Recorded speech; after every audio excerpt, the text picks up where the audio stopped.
Yes, dear. We've always had a healthy relationship.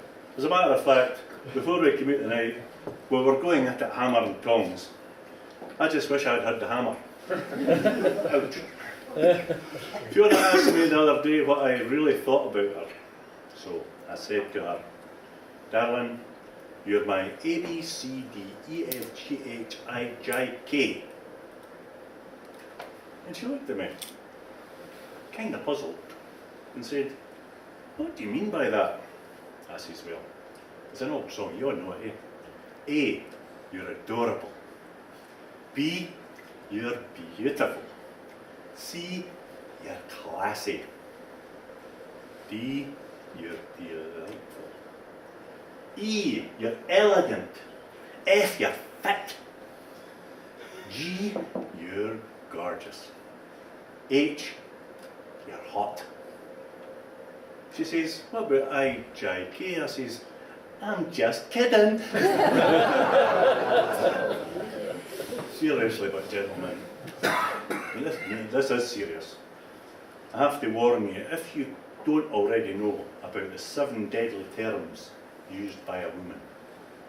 Number 1, she says fine. When you're having a mild disagreement and she says fine, you ken it's no fine. You ken fine, it's no fine. This is the word she uses to end an argument when she knows she's right and you need to shut up. The second word is nothing. You ask her, "What's the matter?" She says, "Nothing." No, it doesn't mean nothing. It means something, and you need to be worried. The next bit is number 3. Go ahead. When you've decided on a course of action, she'll say, "Go ahead." This is not a dare. It's not permission. Do not do it.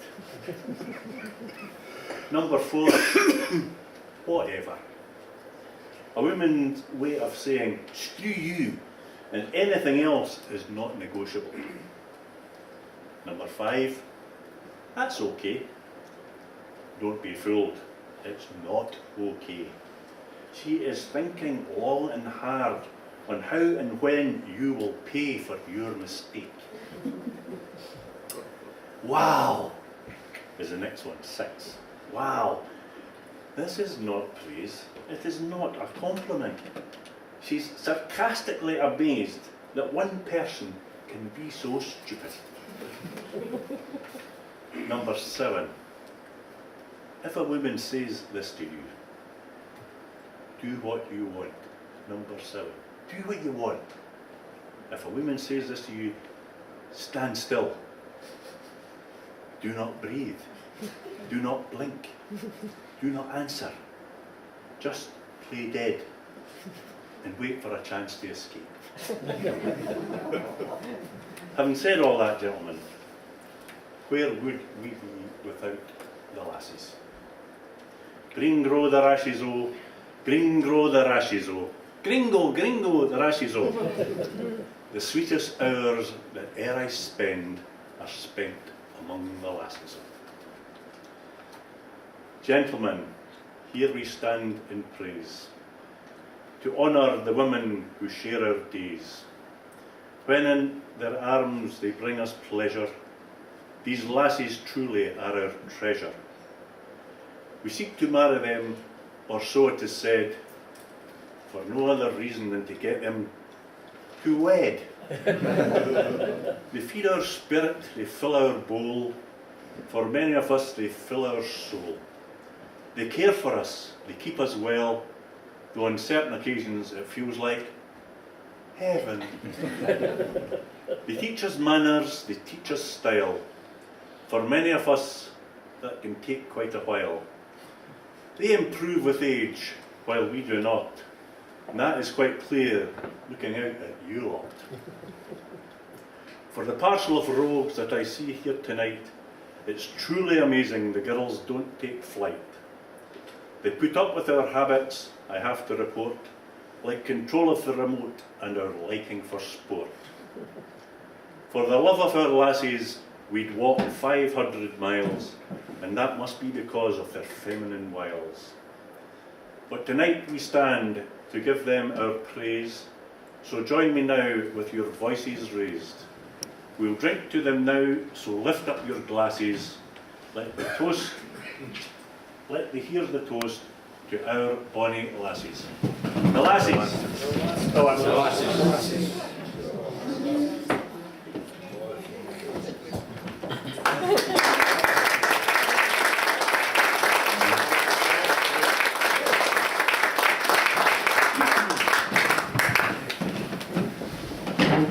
Thanks very much, Harry.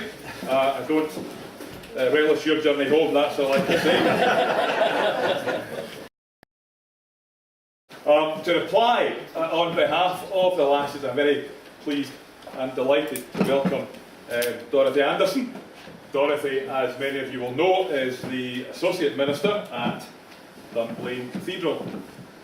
Dorothy doesn't have her glasses on tonight, as you can see. She was telling me that she was in earlier this afternoon. She was in Erskine's in the High Street, and she said to me, "You'll never guess who I bumped into." Apparently everybody. She went back up the High Street and went into the bank and said to the teller, "Could you check my balance?" So he pushed her over. To reply on behalf of the lassies, very pleased to invite Dorothy Anderson, sorry.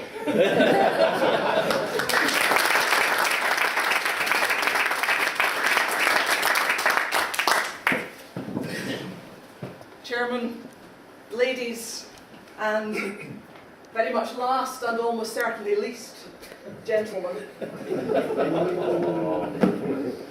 I'm well aware that I was not your first choice for this part of tonight's programme.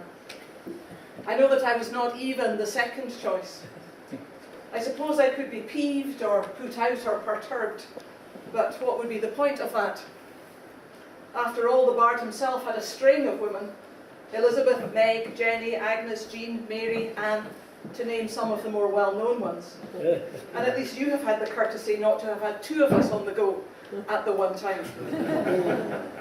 Besides, these days it seems that when you don't get the result you want first time around, you just keep on going until you do.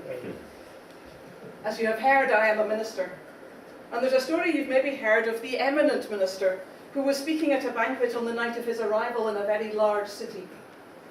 During the speech, he told a number of amusing stories, some of which he was intending to use again at other gatherings in the city during the course of his visit over the next few days. Because he wanted to use those jokes again, he asked the journalists present to omit them from any reports of the banquet they might be submitting to their newspapers. And so it was that a rookie reporter ended his news item thus: "The minister told a number of stories which we cannot print." You will know, I suspect, that the purpose of a reply such as this is to make it clear that the men of the world have many shortcomings.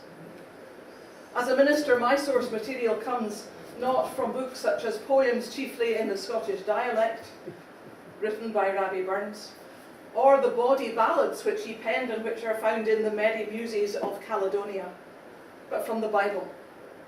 Forgive me, therefore, if this talk takes a religious bent. To quote the words of Fraulein Maria from The Sound of Music, let's start at the very beginning. "In the beginning, God created heaven and earth." Well, that's not strictly true.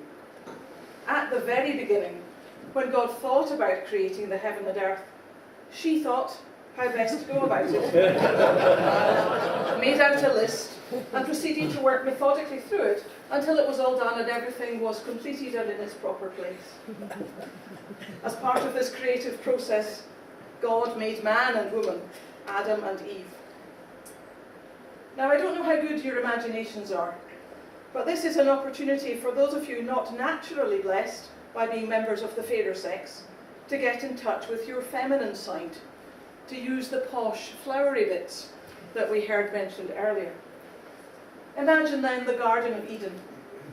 All the creatures are living in perfect harmony, the flowers are in full bloom, a riot of colour and a harmony of delicious scents.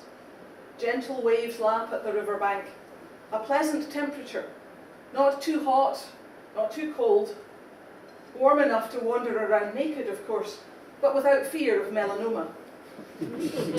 Birds chirruping in the nests, and the trees absolutely laden with fruit.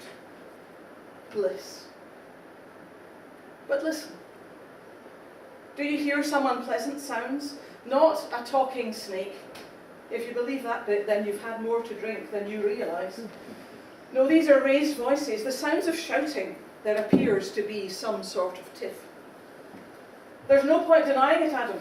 I know you're having an affair. Oh, don't look all innocent as if you don't understand me. Don't think I haven't seen through your excuses about working late in the fields. Late, yes. Fields, yes. But working, I don't think so. I wasn't created yesterday, you know. And just as an aside, Rabbi the ploughman also found other things to do in the fields, apart from disturbing wee timber species. Back in Eden, the rant goes on and on and on, Eve seemingly able to talk incessantly without the need to draw breath, another rather useful design feature God bestowed on her women creatures. And then, finally, we get Adam's reply. Prefiguring by millennia the leader of Her Majesty's opposition, stupid woman.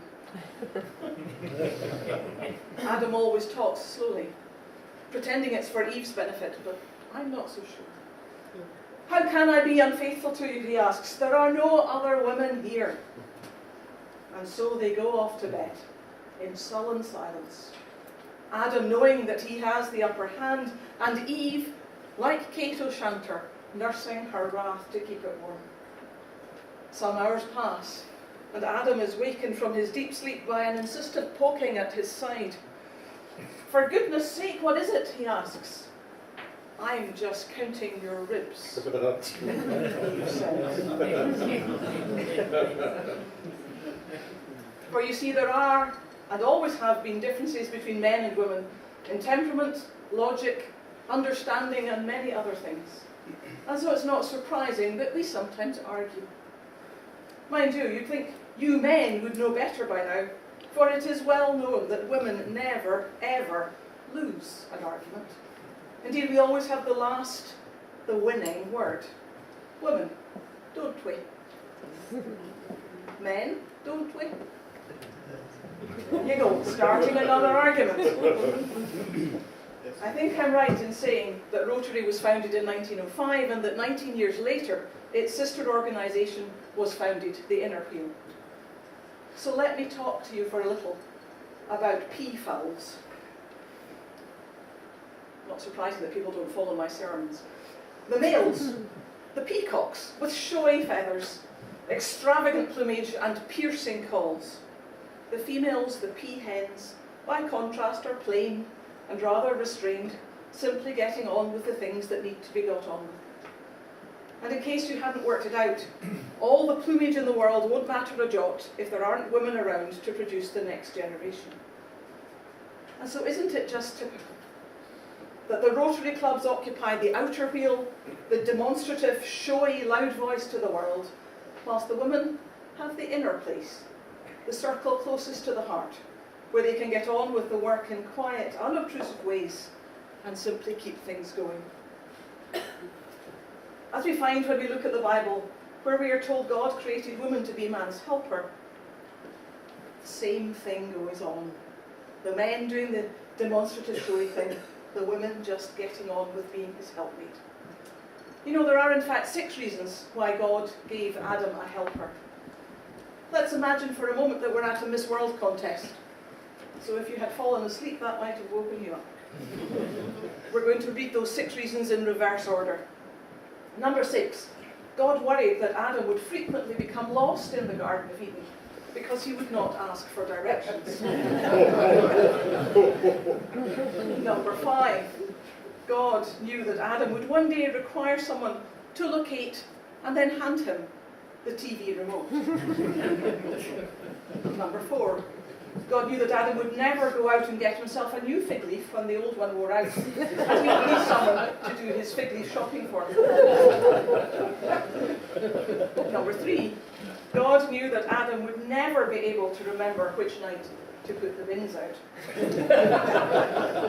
Number 2, apparently Adam needed someone to blame when God caught him hiding in the garden. And the number 1 reason why God created women, well, we'll come to that in a moment. Before we do, I think it's time to be a little bit more serious, just for a moment. Seeing that this is a mixed gathering, it's a fair bet that some of the men here are football fans. And though this is a Thursday night, there's probably a football match on somewhere that you would rather be watching than being here. If not Vitré v Le Havre in the Coupe de France, then maybe Chelsea against Spurs in the second semi-final of the League Cup. I know this for certain because there are 3, and indeed only 3, things which men want to do in their free time, and attending a bird supper is not one of them. Let's listen to the man's prayer. Our beer, which art in bottles, hallowed be thy sport. Thy will be drunk, I will be drunk, at home as it is in the pub. Give us each day our daily beverage, and forgive us our spillage, as we forgive those who spillest against us. And lead us not into pansy wine tasting, and deliver us from tequila. For mine is the bitter, the totty, and the footy, forever and ever, bar men. Just as it was in Burns' day, alcohol, women, and sport. Still, ladies, although we know quietly and unostentatiously, of course, that we are the superior, the better half of humankind, let us not deride the men completely, for they do have their uses. Opening bottles, trapping spiders, dealing with those strange things that go wrong under the bonnet of the car, unlocking drains and fending off double-glazing salesmen, being the most important.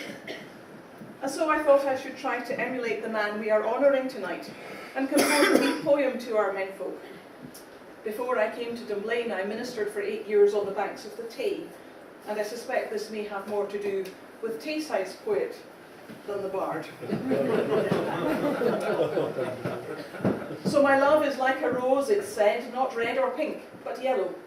The grandest bit's his pretty head, my handsome, gauzy fellow. My love is like a rose, it's true, e'en though you think it's corny. My love is thin and gawky too, at least he isn't thorny. My love is like a rose, I trust, midst other flowers blooming. Stand among them if you must, but keep your hands off other women. My love is like a rose I spied, you'll never find one hotter. We met by chance along the side of romantic Allan water. Which brings me to the number 1 reason that God created Eve. When God finished the creation of Adam, he stepped back, scratched his head and said, "Okay, I think I can do better than that."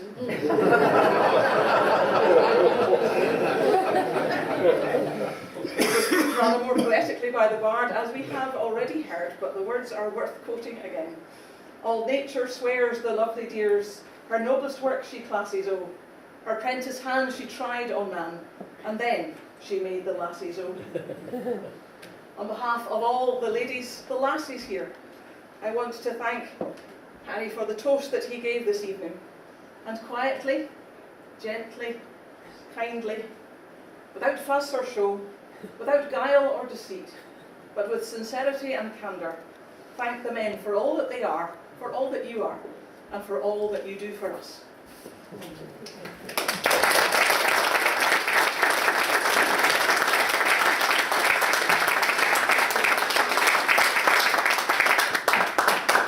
Thank you very much indeed, Dorothy. Not too sure how much of that I believe, but it was very entertaining regardless. We've now reached that final point in the evening, the final comfort break. Like the sign says, last petrol for 500 miles. This is the last comfort break till the end. The end is in sight, so if you feel the need, or indeed want to go to the bar, but in particular if you feel the need, 4 minutes this time, not 5, not 6, 4 minute comfort break, and then we're into the last furlong.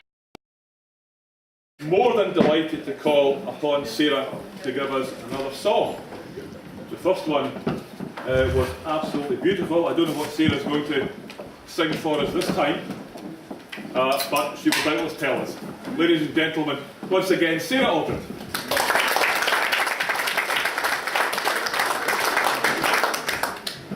Thank you. Well, this song, you're bound to know, it's been sung lots of times and for very good reason. It's an excellent song and it's a timeless song, and one I think that we are in particular need of today in this mad, mad world. It's a man's a man for all that. So if you feel like it, please join in. Is there for honest poverty that hangs his heat, and all that the coward slave we pass him by, we dare be poor for all that, for all that, and all that, our toils obscure, and all that, the rank is but the guinea's stamp, the man's the gout for all that. But though on hamely fare we dine, we're hard and grey, and all that, ye fools their silks and knaves their wine, a man's a man for all that, for all that, and all that, their tinsel show, and all that, the honest man, though e'er say poor, is king o' men for all that. Ye see on Berkey, Caudle Lord, wha struts and stares, and all that, though hunters worship at his word, he's but a coof for all that, for all that, and all that, his ribboned star, and all that, the man o' independent mind, he looks and laughs at all that. A prince can mock a belted knight, a marquis duke, and all that, but an honest man's aboon his might, good faith he mauna fall that, for all that, and all that, their dignities, and all that, the pithos, sense, and pride o' worth are higher rank than all that. Then let us pray that come it may, as come it will, for all that, that sense and worth on all the earth shall bear the gree, and all that, for all that, and all that, it's coming yet, for all that, that man demand the world hour, shall brothers be for all that.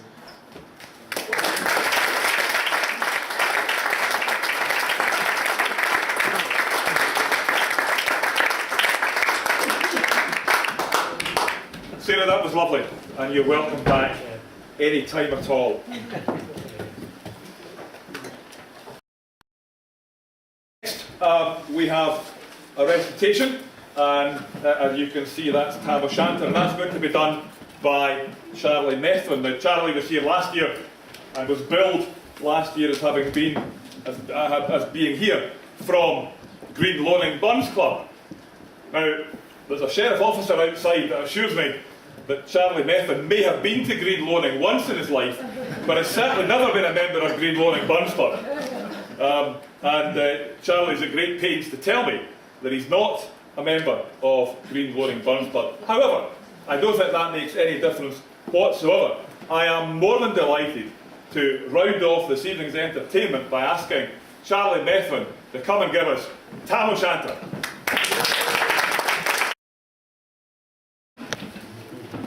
When Chapman Billies leave the street, and the three neighbours meet, as market days were wearing late, and folk began to pack. While we sit, boozing, at an alley, getting through and uncarabing, we care near the lang Scotch smiles, the mosses, waters, slats and styles lie between us and unity. Where sits your sulky, sullen name, gather and bruise like gather in the storm, and listen her wrath to keep it one. This truth, for an honest Tam O'Shanter, as he frae air enacted canter. All dear, land there between some lasses, honest men, bonny lasses. Oh, Tam, hast thou but been so wise as ta'en thy ain wife Kate's advice? She tell't thee weel, as sweet as clown, a blaring, blistering, dragging, blaring, and from November till October, he market day thou was the sober. That every melder with a miller, thou sat as long as thou had siller. That every maid was called a shoon, a smithing they go on prawn. Oh, shush, even on Sunday, I'll drag me getting Jean till Monday. She prophesied that later soon thou would be found deep drowned in doom. Her catch me warlocks of the mud by Alloway's old haunted kirk.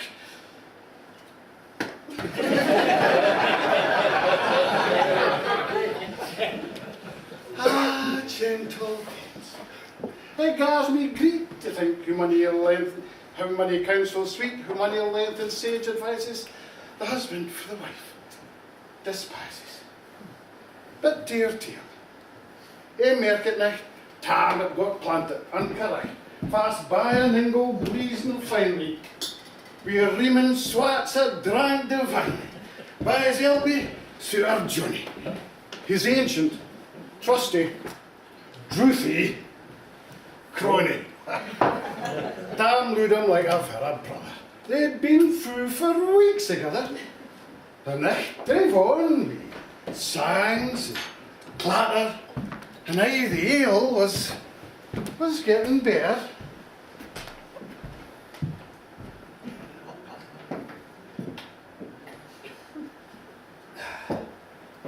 The landlady and Tam grew gracious, we favours secret, sweet and precious. The suitor told his queerest stories, the laughs, ready chorus, the storm without might rain and rustle. Tam didn't mind the storm a whistle. Care mad to see a man so happy, even drown himself among the nappies. Bees flee home, we lay to treasure, till minutes swing their way with pleasure. Kings may be blessed, but Tam was glorious, or all the ills alive, victorious. But pleasures are like poppy spray. You seize the flower, its bloom is shed, or like the snowfall in a river, a moment white then, melts forever. Or like the borealis race that flitter, you can point their place, or like the rainbows of the form, vanishing amid the storm. No man can tell a time, nor